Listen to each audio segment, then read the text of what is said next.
Olá, bom dia, bom domingo para você que já está acordado desde cedo, né?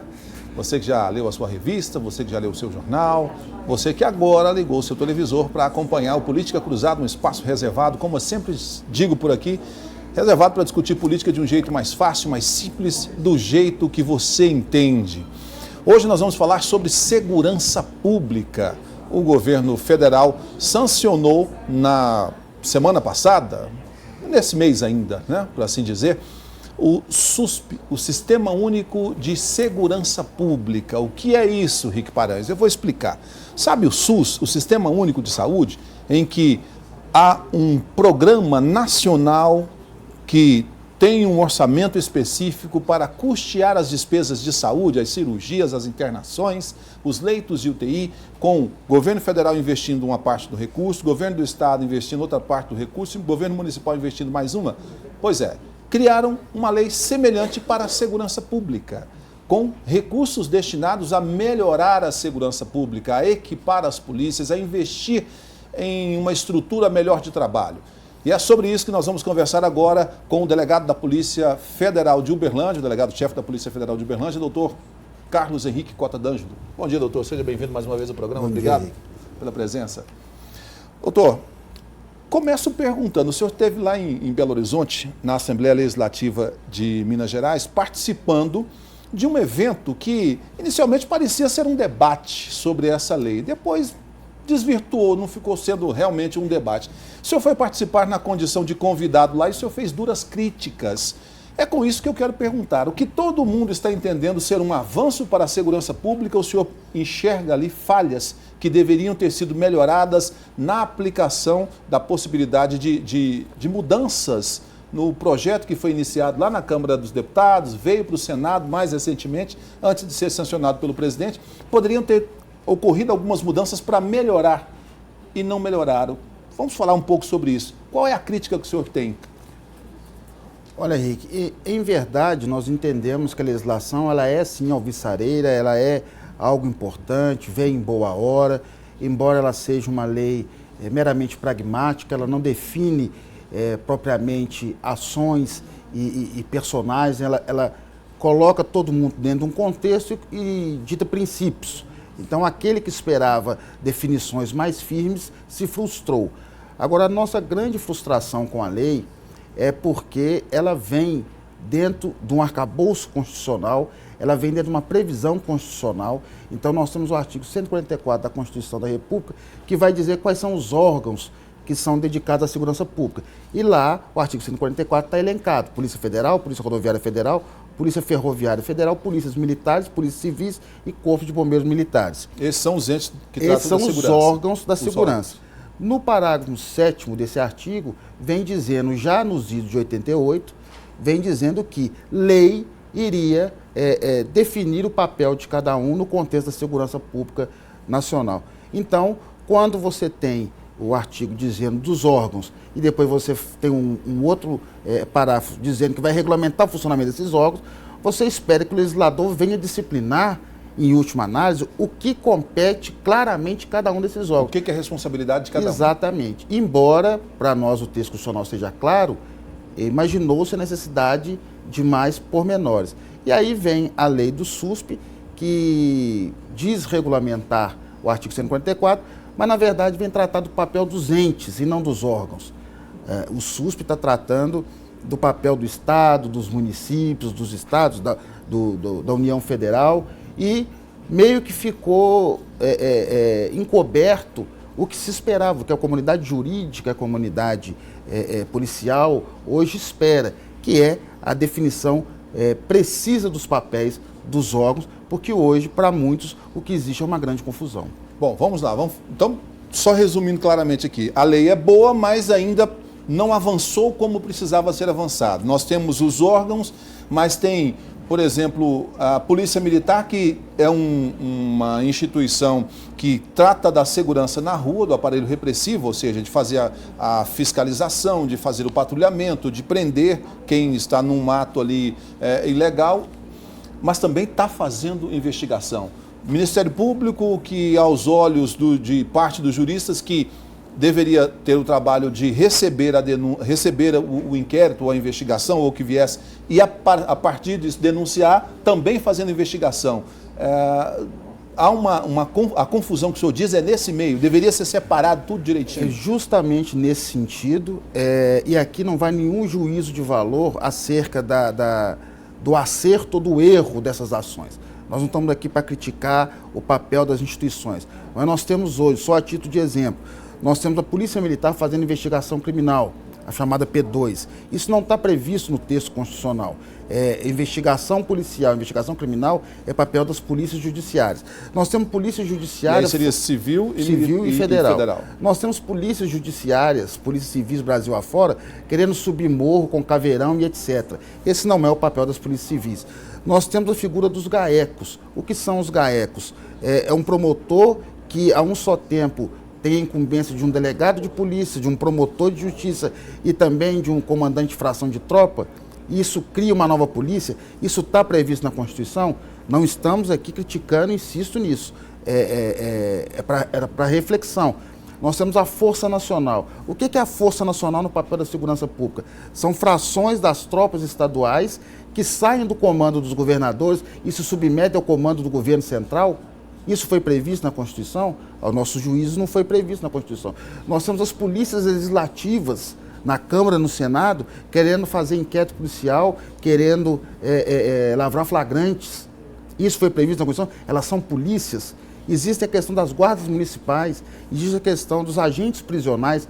Tudo isso hoje os agentes de trânsito também, que agora vão fazer parte. Tudo isso hoje é muito presente na discussão da segurança pública, na questão do aspecto jurídico, no aspecto sociológico, no aspecto político mesmo. E aguardávamos ansiosos uma resposta no SUSP e ele veio tratar o nosso juiz de outra seara. Também muito boa, a ideia de harmonização entre os órgãos, de cooperação mútua, o chamamento da União à responsabilidade. A União, no texto constitucional, ela parece entregar aos estados a questão da segurança e lavar as mãos. Agora ela foi chamada, os municípios também foram chamados. Mas é como se a gente esperasse uma lei tratar de A e ela falasse de B. Muito bem, o B está razoável, mas e o A? Ao nosso juízo perdeu-se a oportunidade de falar do A e agora não teremos outra oportunidade, porque o artigo 144 da Constituição foi regulamentado. Bom, doutor, vamos por parte, que minha função aqui é ser o provocador, né?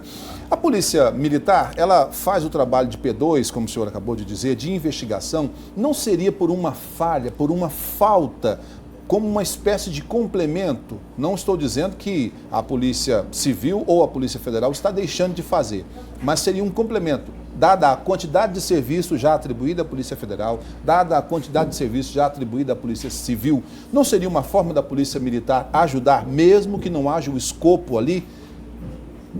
Eu não tenho dúvida disso. Eu vejo que todos os órgãos estão procurando, de maneira bem intencionada, contribuir para a questão de segurança pública. Agora, compete ao legislador definir o papel de cada um. Poderia o texto constitucional ser inovado e trazer. A Polícia Militar pode lavrar o tão famoso TCO, o termo circunstância de ocorrência.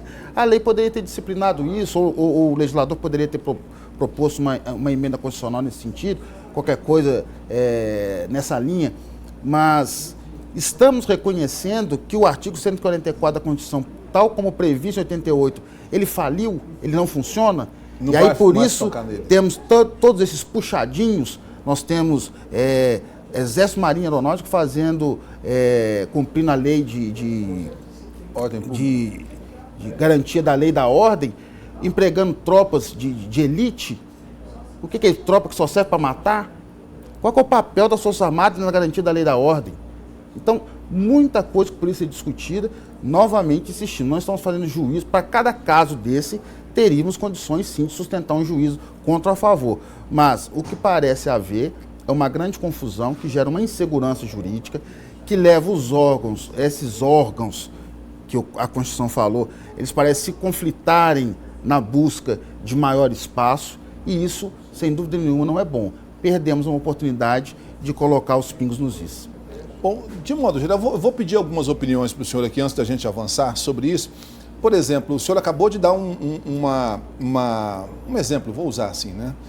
de como poderia ser regulamentado o serviço da PM aí.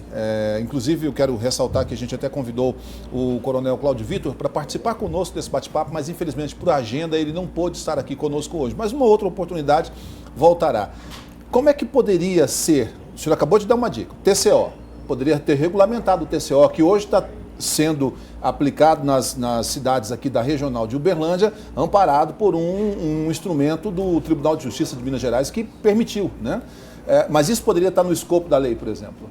Poderia estar no escopo da discussão, Rick. Ao nosso juízo, o Tribunal do Estado de Minas Gerais não tem condições de alterar a Constituição da República. O papel da Polícia Militar não é esse. O papel da Polícia Militar está definido e não cabe divagações sobre o papel dele. Está lá, garantia da lei e da ordem pública, ponto. A Polícia Judiciária e a investigação criminal a cargo das polícias civis.